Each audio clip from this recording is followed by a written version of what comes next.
Romo Jaya, Bruder, Bapak Ibu, para suster, saudara-saudari, rekan-rekan muda yang terkasih, selamat malam.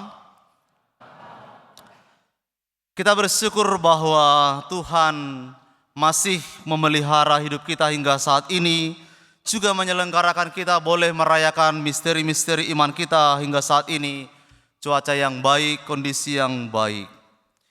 Saudara-saudari yang terkasih, pada malam ini kita bersama-sama seluruh gereja merayakan malam Kamis Putih. Kita merayakan perjamuan malam terakhir Yesus bersama dengan para muridnya. Hal pertama yang patut untuk kita renungkan di sini, saudara-saudari, ialah bahwa dalam perayaan ini kita merayakan Yesus menetapkan Ekaristi. Mari kita renungkan pewartaan Santo Paulus dalam bacaan kedua yang kita dengarkan malam ini. Ketika makan bersama para muridnya, Yesus mengambil roti, dan sesudah itu ia mengucap syukur atasnya, ia memecah-mecahkan dan berkata, "Inilah tubuhku yang diserahkan bagi kamu. Perbuatlah ini menjadi peringatan akan aku." Kemudian Yesus mengambil cawan lalu bersabda, "Cawan ini adalah perjanjian baru yang dimeteraikan oleh darahku.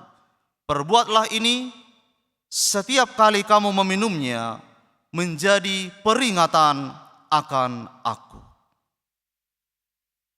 Saudara-saudari yang terkasih, Yesus sedang mewartakan kepada para murid bahwa waktunya telah tiba. Ia akan menggenapi nubuat para nabi dalam kitab suci untuk melaksanakan karya keselamatan Allah bagi umat manusia dan seluruh dunia ini. Yesus menjadi anak domba Paskah yang menderita, sengsara, wafat di kayu salib dan dimakamkan. Tetapi bukan hanya di situ. Pada hari ketiga, Yesus akan bangkit dengan jaya.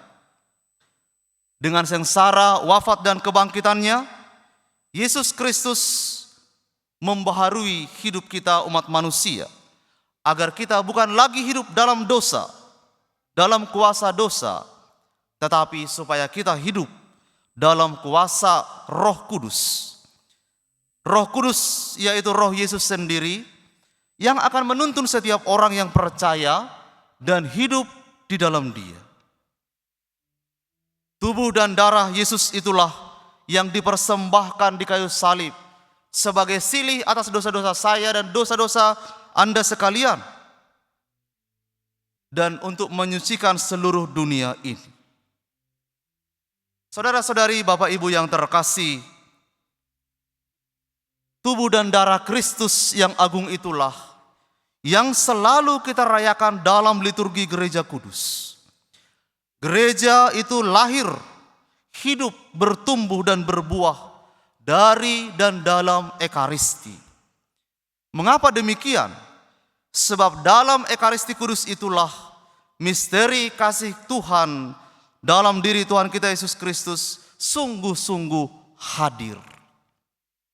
Kita tidak sedang merayakan sebuah ritual di sini, tapi dalam Ekaristi itu kita selalu menghadirkan sungguh-sungguh misteri Kristus yang mengorbankan dirinya bagi kita. Maka gereja, saudara-saudari yang terkasih, merumuskan kebenaran iman dari realitas iman ini, bahwa Ekaristi itu adalah sumber dan puncak seluruh hidup setiap orang Kristiani. Sumber dan puncak artinya kita lahir dari Ekaristi dan kita akan mengakhiri seluruh hidup kita juga di dalam Ekaristi. Sebab dalam Ekaristi Kudus ini terkandunglah seluruh kekayaan rohani gereja, yakni Kristus sendiri, roti Paskah kita yang hidup. Lewat tubuh Yesus yang kita rayakan dalam Ekaristi, yang kini dijadikan hidup dan pemberi hidup oleh Roh Kudus, Yesus itu menawarkan hidupnya kepada kita dan seluruh umat manusia. Saudara-saudari yang terkasih, bila kita merenungkan sungguh-sungguh identitas kita sebagai orang umat gereja Katolik ini, maka kita dapat berkata bahwa kita ada itu untuk Ekaristi. Dan Ekaristi itu kita rayakan untuk menopang dan menyempurnakan hidup kita sebagai murid Yesus. Seluruh nilai refleksi hidup kita ini sebagai murid Yesus kita temukan di dalam Ekaristi secara sempurna, bukan di dalam yang lain. Untuk menunjukkan saudara-saudara betapa urgensinya Ekaristi itu, betapa kuatnya ikatan kita dengan Ekaristi Kudus itu. Maka bisa dibayangkan betapa kering hati kita ini bila kita jarang mengikuti Ekaristi.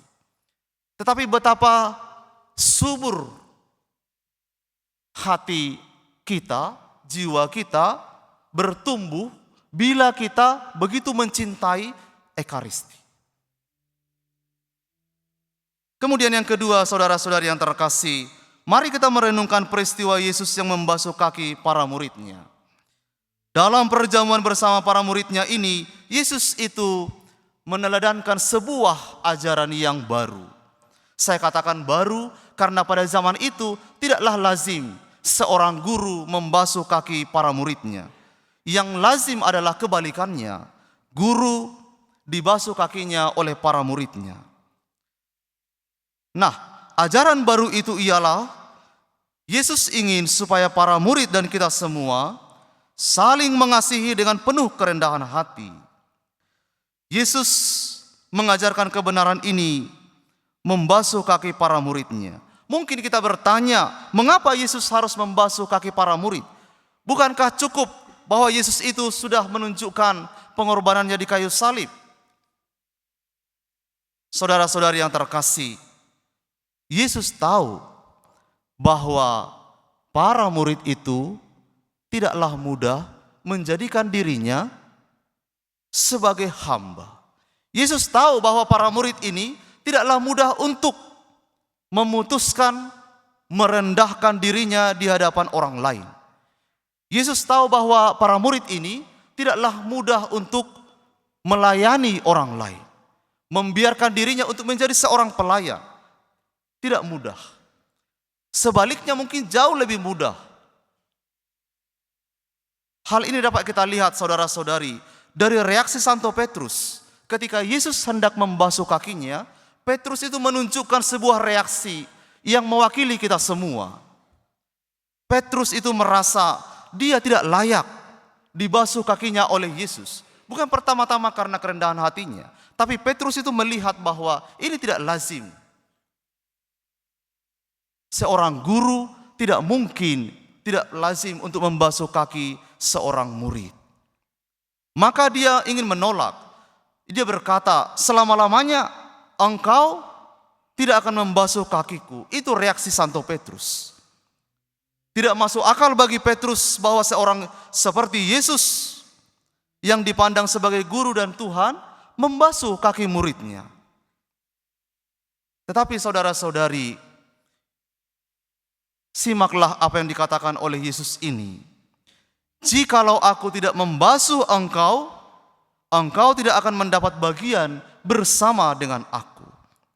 Yesus ingin menunjukkan kepada Petrus dan kita semua bahwa membasuh kaki itu bukan soal siapa yang layak dan tidak layak.